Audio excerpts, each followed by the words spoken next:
Anda kembali di iNews Malam, pemirsa. Pemasangan atribut kampanye peserta pemilu yang terpasang di sejumlah titik di wilayah Jakarta menuai polemik. Pasalnya pemasangan APK tersebut diduga melanggar ketentuan, bahkan membahayakan pengguna jalan. Sementara itu, Bawaslu masih mengkaji terkait dugaan pelanggaran ketentuan pemasangan APK tersebut.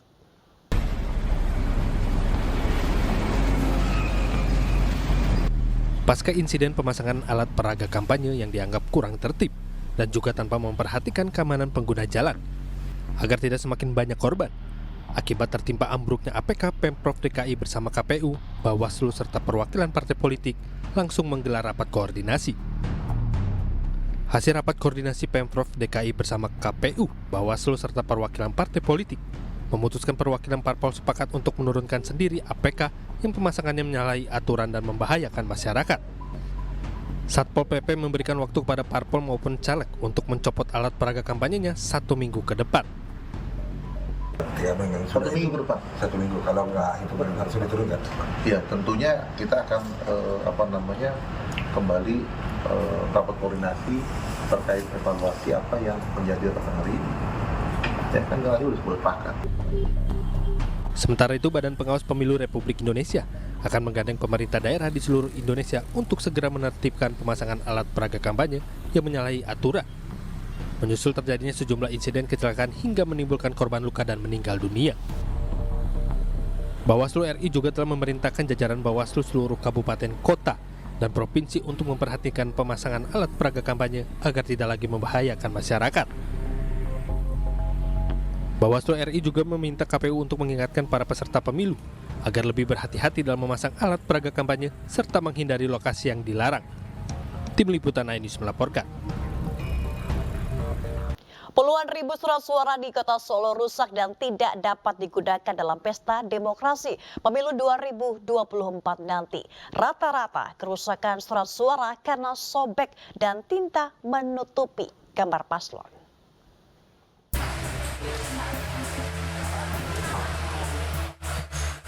Proses sortir dan pelipatan surat lembar suara di Surakarta, Jawa Tengah telah selesai pada Kamis kemarin. Meski demikian, KPU Kota Solo menemukan ribuan lembar surat suara yang rusak dan tidak dapat digunakan.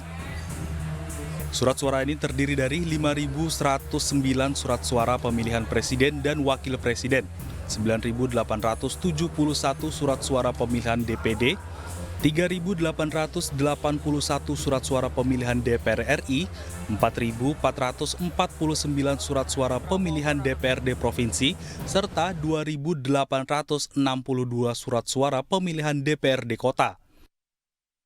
Total secara keseluruhan kerusakan mencapai 27.177 surat suara, dengan rata-rata kerusakan meliputi sobek dan tinta yang menutupi gambar paslon, nomor urut, serta nama. Ketua KPU Kota Solo, Bambang Kristianto, mengaku seluruh surat suara yang rusak sudah disampaikan ke KPU Pusat melalui KPU Provinsi. Dia pun berharap proses pengganti surat suara yang rusak dapat segera dilakukan. Dari Surakarta, Jawa Tengah, Septiantoro, iNews melaporkan. Calon Presiden nomor urut 3 Ganjar Pranowo belusukan ke desa peternak ayam petelur di Desa Bendo, Kabupaten Magetan, Jawa Timur. Ganjar hadir untuk menyerap aspirasi para peternak.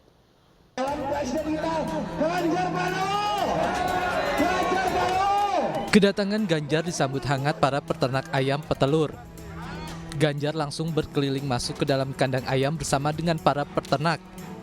Kehadiran Ganjar untuk mendengarkan aspirasi para peternak ayam. Di hadapan Ganjar, peternak mengeluhkan harga jagung untuk pakan ayam yang melambung tinggi.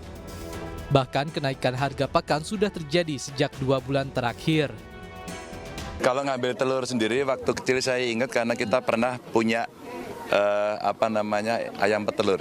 Jadi kalau pas panen, wah senang sekali. Makan telur itu menjadi kemewahan karena waktu kami masih kecil itu 1 telur dibagi 4. Tapi yang penting pada hari ini ada keluhan dari para peternak adalah jagung ya Pak ya.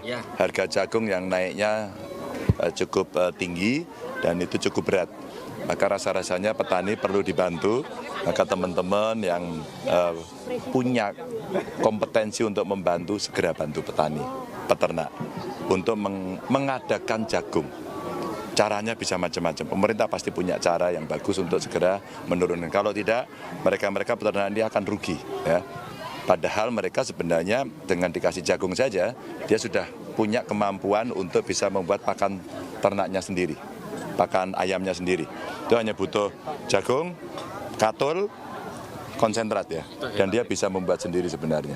Maka rasa-rasanya butuh dukungan yang serius agar problem jagung itu bisa stabil, itu yang diharapkan mereka, sehingga dari sisi pakan akan mudah didapat oleh para ternak. Itu. Ganjar Pranowo mengajak semua pihak untuk membantu peternak ayam dalam menanggulangi mahalnya pakan ayam. Dari Magetan, Jawa Timur, Salam Rahmat, iNews melaporkan. Calon Presiden nomor urut 1 Anies Baswedan memulai rangkaian kampanye di Batam, Kepulauan Riau. Anies menyapa para pedagang dan relawan di Pasar Tos 3.000 Jodoh.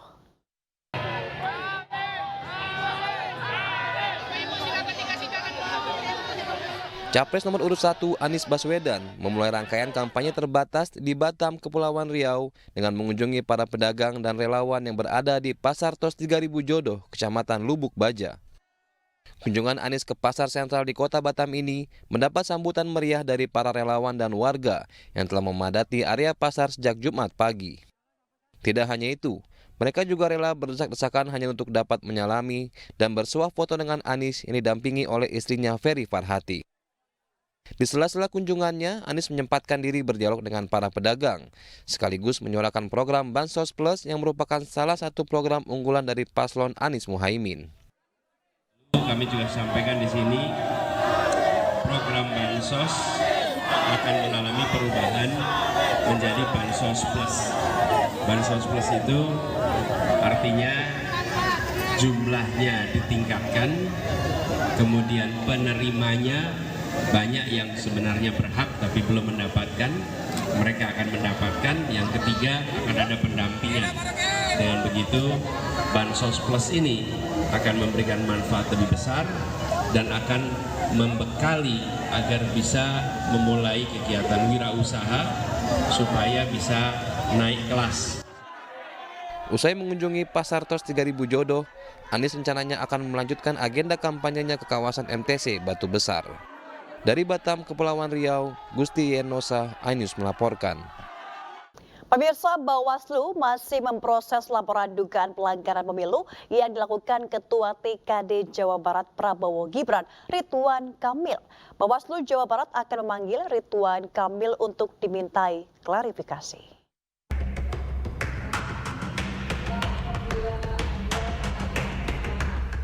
Bawaslu akan memproses laporan dugaan pelanggaran pemilu yang dilakukan Ketua Tim Kampanye Daerah Prabowo Gibran Jawa Barat, Ridwan Kamil. Bawaslu masih memeriksa laporan untuk menentukan apakah memenuhi unsur formil maupun material. Kemudian Bawaslu akan memanggil mantan Gubernur Jawa Barat itu untuk dimintai klarifikasi. Jawa Barat. Ya, pasti diproses. Kalau dilaporkan tentu kita akan lihat syarat formil dan materialnya terpenuhi atau tidak. Ya. Betul ya? Sebelumnya, DPD PDIP Jawa Barat melaporkan Ridwan Kamil ke Bawaslu atas dugaan pelanggaran kampanye. Dalam video yang beredar dan dijadikan bukti, Ridwan Kamil hadir di acara Jambore Badan Permusyawaratan Desa di Tasikmalaya dengan mengenakan atribut kampanye khas paslon nomor urut 2 Prabowo Subianto Gibran Rakabuming Raka. Padahal semestinya ASN dan kepala desa netral dalam pemilu. Selain itu, RK juga diduga melakukan aksi bagi-bagi uang. Dari Jakarta dan Bandung, Jawa Barat, Rani Sanjaya, Ervan David, iNews melaporkan. Barreskrim Polri menetapkan Palti Huta Barat sebagai tersangka penyebaran berita bohong atau hoax. Unggahan Palti berisi rekaman pembicaraan yang diduga membawa nama Forkopimda Kabupaten Batubara, Sumatera Utara ikut dalam pemenangan Paslon 2 di Pilpres 2024. Dugaan rekaman milik Forum Koordinasi Pimpinan Daerah atau Forkopimda Sumatera Utara viral di media sosial. Rekaman diduga diunggah oleh penggiat media sosial Palti Huta Barat, di mana dalam rekaman tersebut diduga Forkopimda Kabupaten Batubara, Sumatera Utara mendukung paslon 02 dalam Pilpres 2024. Hasil penelusuran Bawaslu menemukan rekaman tersebut tidak cocok dengan suara anggota Forkopimda yang tertuduh, yakni PJ Bupati Batubara, Dandim dan Kapolres Batubara serta Kejaksaan Negeri Batubara. Akibat kasus ini, Palti ditetapkan sebagai tersangka dan ditangkap untuk penyelidikan lebih lanjut.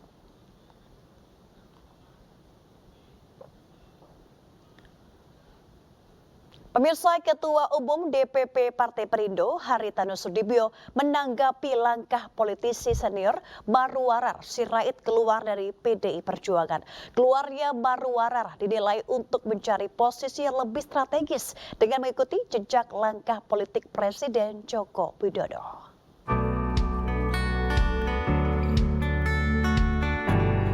Keluarnya politisi senior Marwarar Sirait dari PDIP pimpinan Megawati Soekarno Putri mendapat sorotan dari berbagai pihak tak terkecuali Partai Perindo.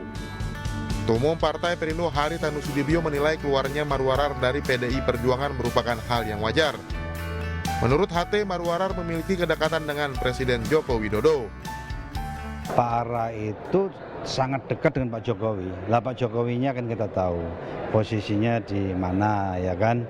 Jadi kalau Pak Ara terus keluar dari PDIP itu ya wajar. Apalagi kan beliau kan di pemerintahan juga enggak, anggota DPR juga enggak masuk waktu itu kan. Jadi ya nggak ada pilihan lain, ya kan. Terus di TPN juga tidak ada, ya kan, nggak ada pilihan lain, ya tentunya dia keluar dari PDIP untuk mencari posisi yang mungkin lebih strategis buat beliau. Marwarar Sirait mengumumkan mundur dari PDI Perjuangan pada Senin 15 Januari 2024 usai mengunjungi kantor DPP PDIP di Menteng, Jakarta Pusat. Marwarar mengaku telah berpamitan dengan Ketua Umum DPP PDIP Megawati Soekarno Putri dan para petinggi partai. Tim Liputan iNews melaporkan. Forum Betawi Rembuk menyatakan dukungan kepada pasangan calon presiden wakil presiden nomor urut 3 Ganjar Pranowo Mahfud MD. Dukungan diberikan karena adanya kesamaan visi dan juga misi Ganjar Mahfud dengan FBR.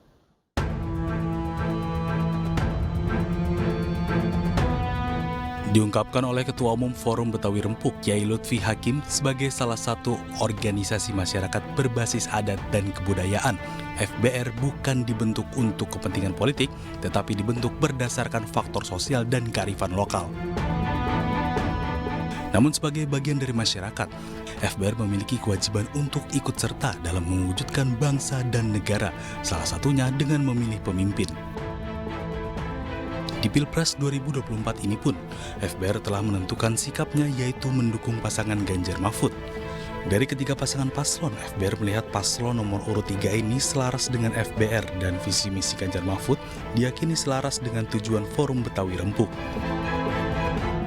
Sosok, rekam jejak, serta kehidupan berkeluarga dari Ganjar Mahfud juga menjadi sorotan faktor FBR mendukung Ganjar Mahfud. Selain itu ada 10 alasan Forum Betawi Rempuk mendukung Ganjar Pranowo Mahfud MD.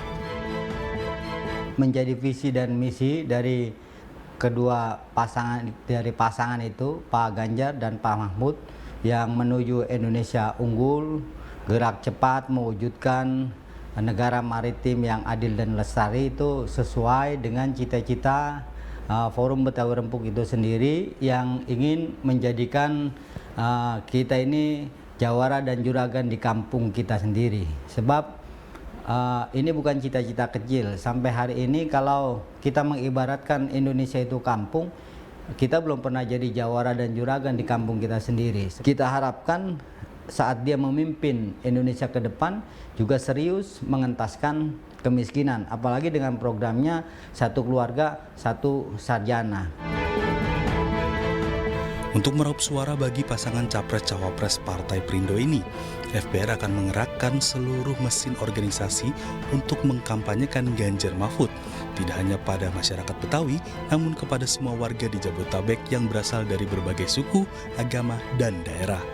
Dari Jakarta, Stephen Patinama, Sutrisno, iNews melaporkan.